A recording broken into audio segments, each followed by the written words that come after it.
Ladies and gents, hello and welcome. My name, of course, is Obita Potato. This is Kerbal Space Program. We are back in Gael, and this is just a little run that I did to make sure that we got the contract. It was a pretty boring state of affairs. I had to launch the rocket a couple of times because I did fuck up the staging a little bit, but that's okay. It's all good, and we're going to come out of this whole situation, and we're going to know how staging works, we're going to know how contracts work, and we're also going to get a little bit of science. So I think, collectively, well, me personally, I'm learning, and that's the main thing, right? Anyway, this was great. This was grand. We end up getting a whole bunch of science from this whole shebang, and it's lovely.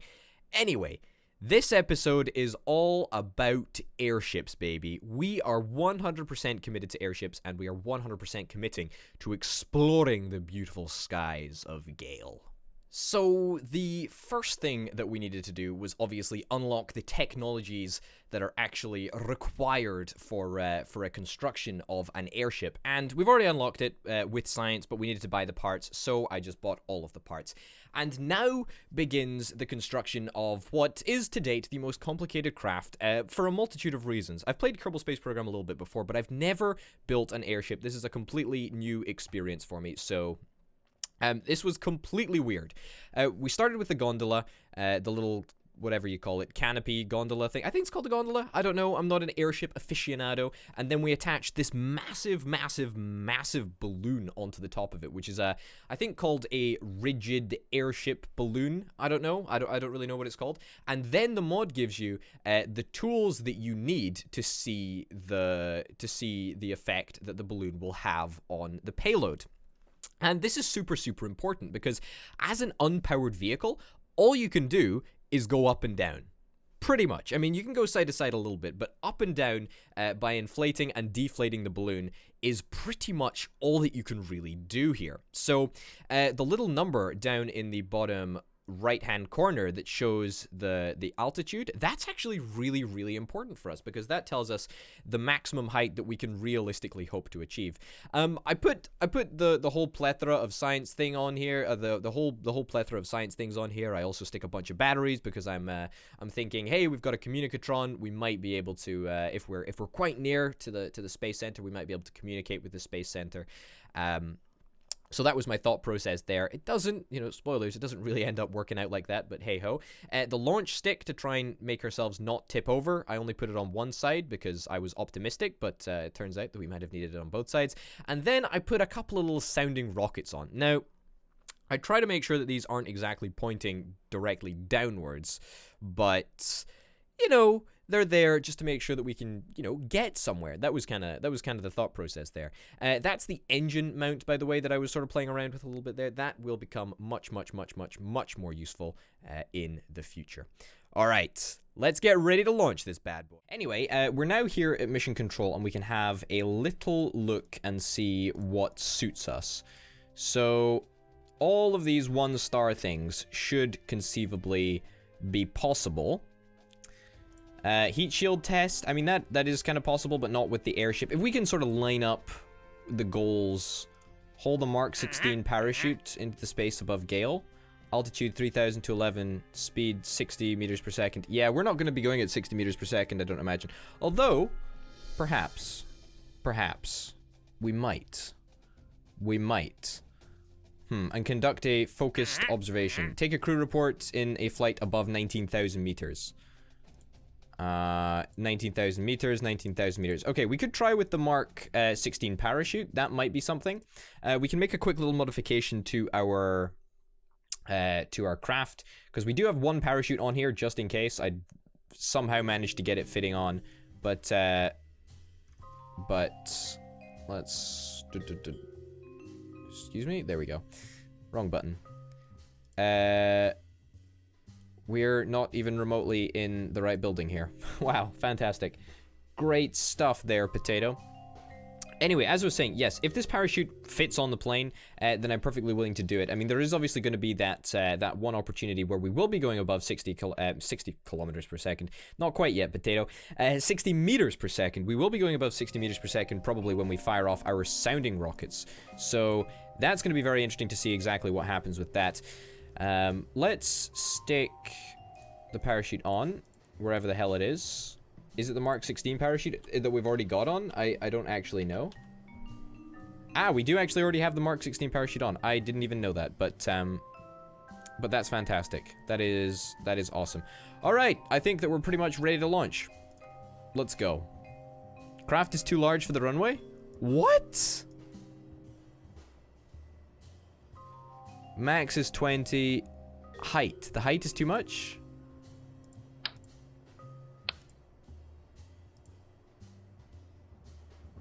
Fuck. If we get rid of this launch pole, if we put it in a slightly more sensible location, will that make much of a difference?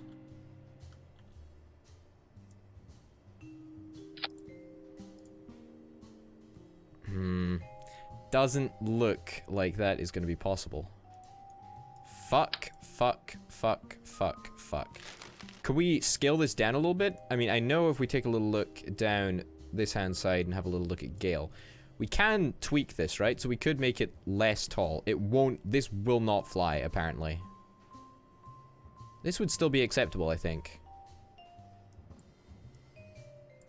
So we just sort of need to aim for that target altitude. I mean, obviously we want to try and get as high as possible, but that might just be good enough.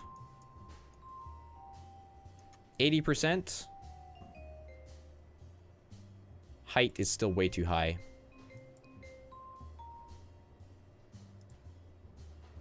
So close, so close. Whoa, no. No, come on.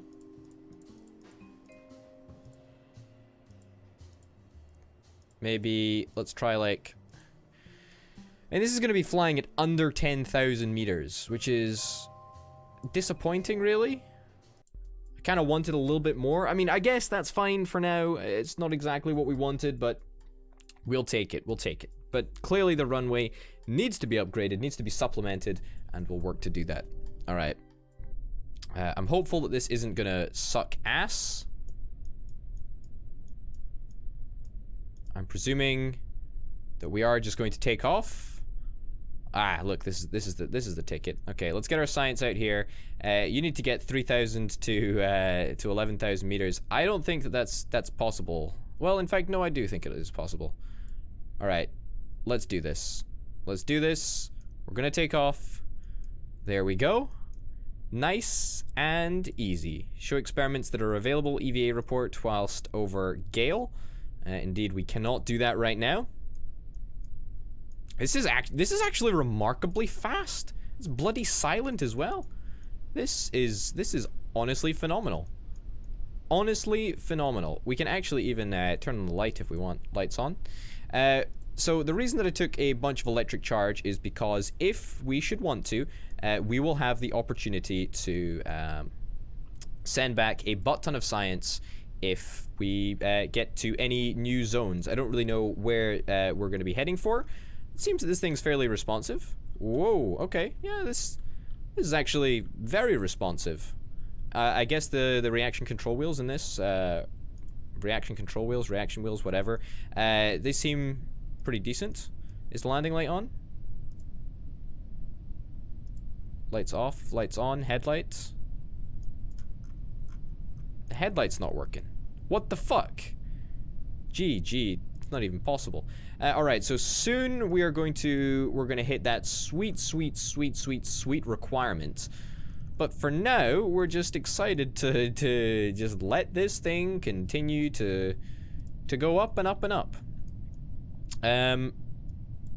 EVA report is completely impossible. Yes. Gael's volcano. I mean, where the hell is the volcano? Okay, so we're here.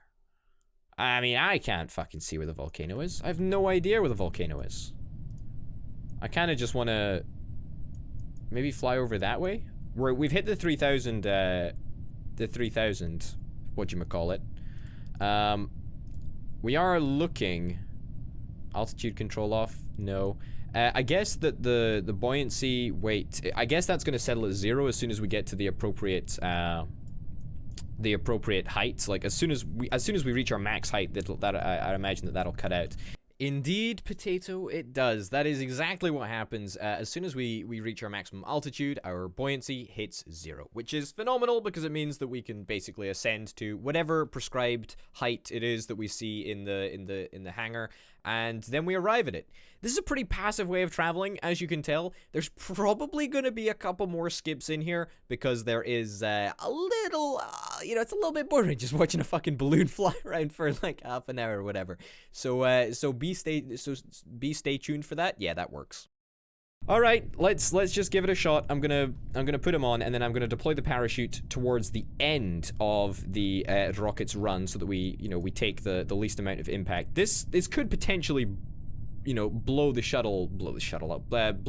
canopy up, but I'm very hopeful that that's not the case, because I really do not want to. Wow, we're up in the clouds. How fantastic is that? That is gorgeous. Looks like absolute ass. Looks so small, but I guess we'll leave it like that for now. All right, activating the rockets in 3, 2, 1. Okie doke. All right, parachute has been deployed successfully. Phenomenal. That's grand. Let's cut it off. Let's get rid of it right now because I am not interested in fucking around with that. It seemed that did not go as originally intended. Which, unsurprising, actually. But hey ho, let's stick it in 4 times speed so that we can really hit our maximum altitude. We're definitely approaching it very, very shortly indeed. So, unfortunately, in terms of science experiments, we've actually done all of the ones in this area, so this is a little, I don't want to say a worthless mission, because it absolutely is not. We have, we've learned how to build airships, we know how they work now, and we understand the whole mechanics behind them. Yeah, so but there's no science to research, which means the entire suite of instruments that I actually built onto this craft are not going to be used in any way, which is, again, a shame, but not a real problem. Basically, what happens now is that we begin the long, slow, unbelievably tedious descent that eventually emerges in us landing on a bunch of water. So, sit back and enjoy the ride.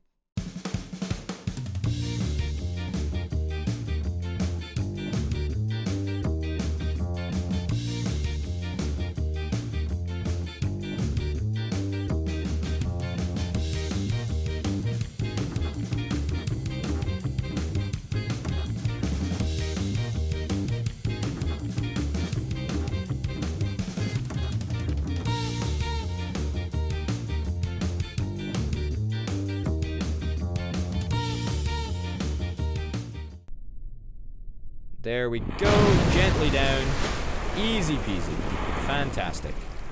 Alright, let's turn that all off. And now we can actually perform experiments whilst we're splashed down. So it's good to know that was not a complete waste of time. Record test data, perfect. Let's just get all this science. I'm so unbelievably happy that it wasn't all for nothing. That is grand. That is really, really grand. Okay, EVA report while splashed down in Gael's water. We can actually do an EVA report, believe it or not. We can actually do an EVA report.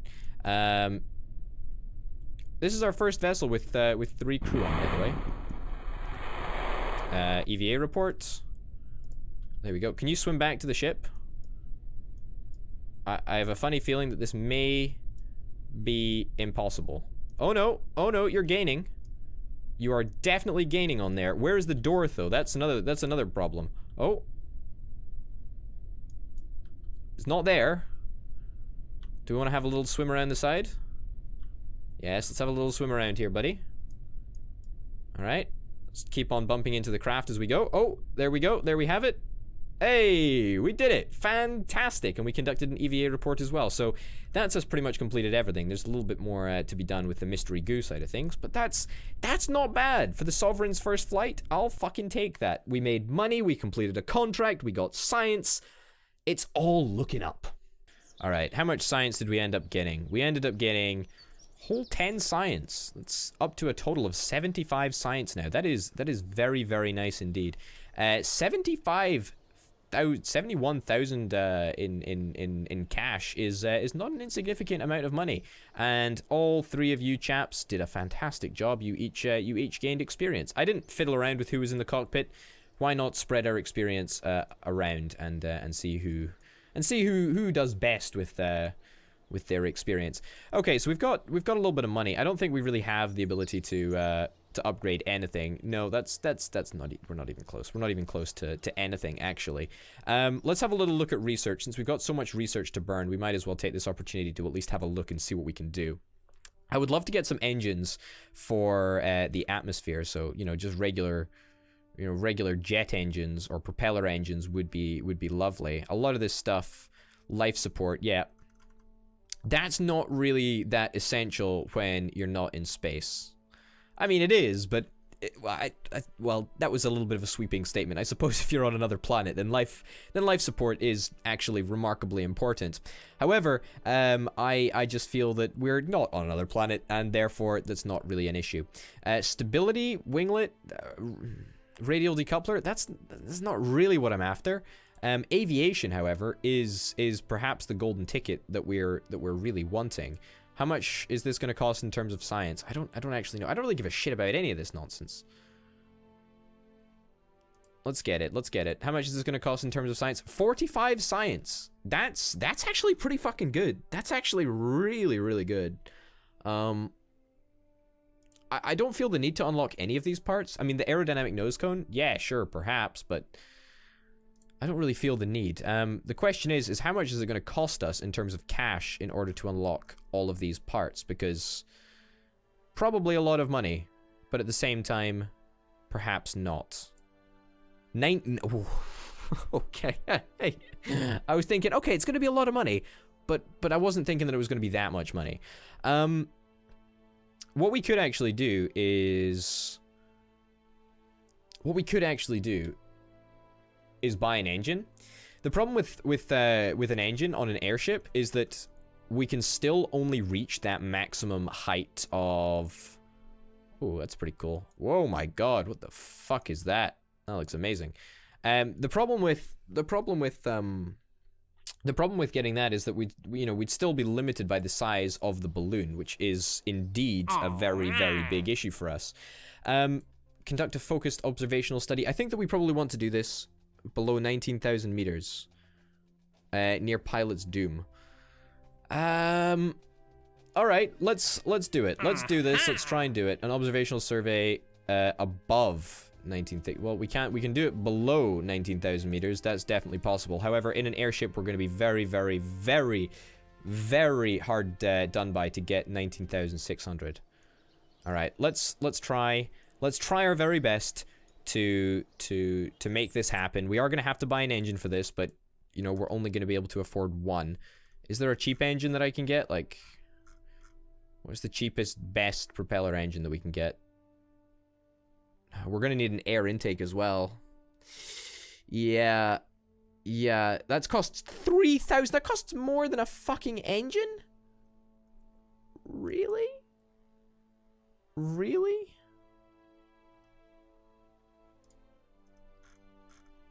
Wow. Okay, that's a little bit of a problem.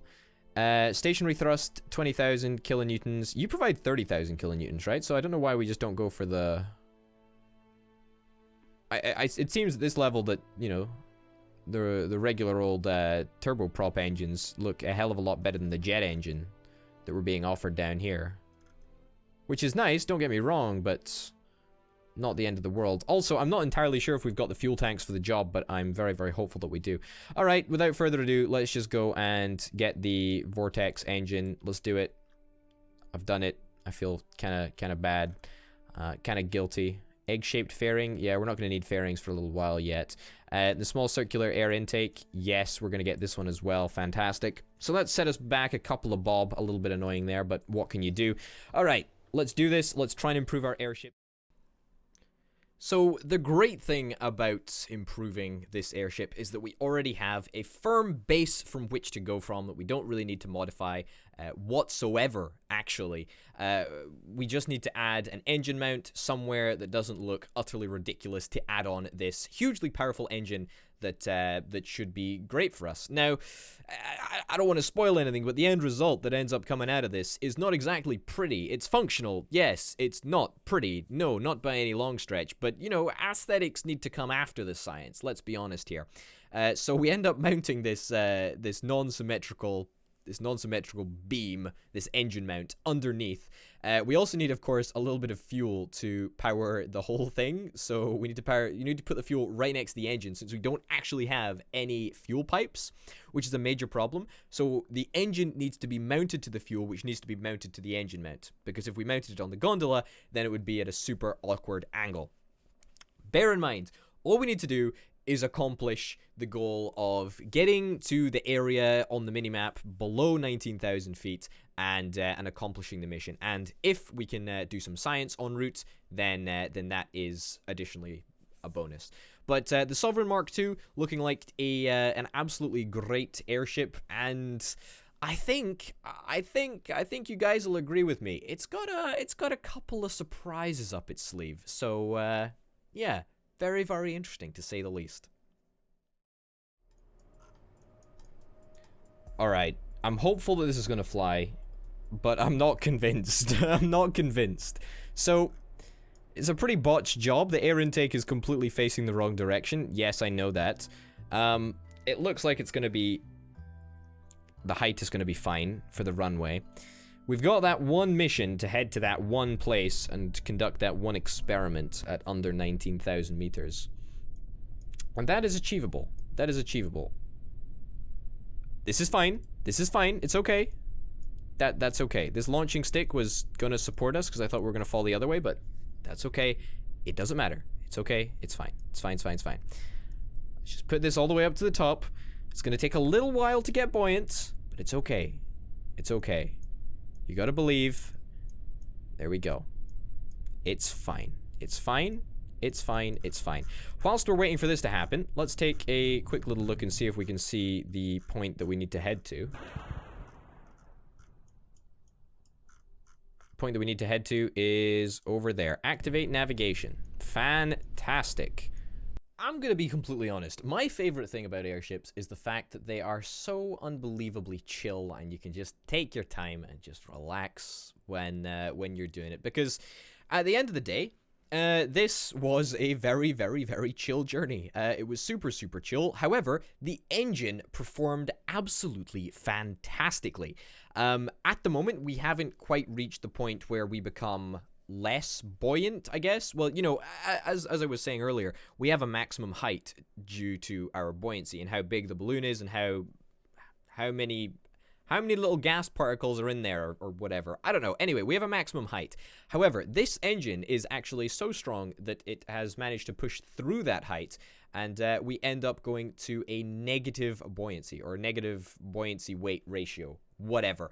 Really, really cool indeed. And it turns out that the engine was exactly the ticket that that this machine was needing, which is fantastic because I really, really, really wasn't expecting it to be as successful as it has been. And it has been very, very successful. It's a slow form of transportation. Yes, absolutely. However, the Kerbals tell me that they like it kind of slow, you know? So I think that the three chaps in here who are very, very excited to be around, waving their hands and all that nonsense, I think they're personally loving it. You know, it's a nice little break from all of these stupid, super fast rockets. This is practically a holiday for them, so I'm not surprised that they're enjoying it. Okay, so we can actually do a little bit more science whilst we're up here. We are flying low over Gael's grasslands, apparently. There's a little bit more that we can do here. We've already done the mystery goo. I'm presume meteorological data. Have we done that? No, we haven't. I'll keep that. Materials data. I don't think we've done that either. Okay, good stuff. Do we have 2 materials tests on board for some obscure reason? Weird. Alright, so I don't think that we're going to be able to... We can do the crew report. But I think we'll have to transmit that, right? Yeah, we transmit the... Oh, shit! That's totally good enough. Oh my god, that's awesome. Well, we can totally transmit that because... I was a way to say we could transmit it, but unfortunately, we cannot overwrite the existing one. No, that's absolutely fine. Holy shit, we accomplished it. We accomplished it. How much fuel do we have left? We've got more than half fuel. That is absolutely awesome. We totally managed to do that. Wow, I was not expecting to do that. Anyway, I'm gonna fly this thing back, and I'll catch you when I've done that. Again, there was nothing particularly remarkable about this flight. It was just a really, really long one. But it was actually really, really cool because the engine was unbelievably awesome, and it did a really, really great job of managing to propel us to even higher heights. Like, the maximum height of this was, I think it was like 7,800 or something, around there, with the engine loaded on, because the engine, of course, makes it higher. So if we were just with the balloon, with the package, with the, you know, with the balloon and the gondola underneath, then we would be nowhere near as high as we actually are. But, you know, like a hill, every good thing must come to an end. No, like everything that goes up has got to come down, and going down is something that Kerbals do in style, baby. So we're not going to pass up a good, daring opportunity to land on the runway. Now, bear in mind, we don't have to land on the runway. We don't have to land. We can land literally wherever we want. There is no reason to land on the runway other than pure determination and achievement. But as it turns out, we've set this mission to land on the runway, but it's not exactly that easy, because of course we need to maneuver this massive balloon structure at the same time as managing an engine. I'm actually going to put you set reverse thrust, activate engine, because I do want to cancel out my horizontal speed. That is rather irritating for me right now, but it's okay. It's okay. Getting ready to click when this number hits 0. We're gonna click off. Uh-oh. We lost an engine. We haven't even landed yet. Okay, that was not ideal. That was not ideal. I wasn't paying attention. I wasn't paying attention to this little box over here. Come on. Okay. I'll take that. That's good. That's good enough. That's good enough. That's good enough. We didn't hit the runway, but that's not terrible. That's not terrible. We lost a little bit of the ship, but I'll take it. I'll fucking take it. That is good enough for me. Unfortunate about the engine, but hey-ho. Sometimes you just gotta roll with the punches, you know? Alright, so we've successfully managed to earn 21 science. Very, very nice indeed. Managed to get a little bit of change from the contract that we completed. This one, we actually managed to get a whole 8,000 coins. That's awesome. 8,000 coins? Well, not coins, I guess. I don't know. Monies. 8,000 monies plus the 4,500 on top of that. We did manage to unfortunately lose the engine, but you know what? That's pretty replaceable in terms of things, as how things go. I mean, it was worth like 400 bucks, so I'm not gonna whine and whinge too much about that. It was unfortunate, but hey ho. Well, that was very, very exciting. Holy shit! I did not imagine that we would actually manage to get so much done with airships. I thought they were going to be much less useful than they actually were, but as it turned out, we collected a whole bunch of science, we unlocked a bunch of new parts, and we're looking really, really good into the future. But I think that next time it's rockets, and we've got to go for the orbit, right? Like, come on, we've got to go to try and orbit Gael. We're going to be giving that a shot in the next episode. Ladies and gents, thank you so much for watching. My name, of course, has been Over the Potato. This has been Kerbal Space Program. Thanks for watching. I'll see you next time. Bye.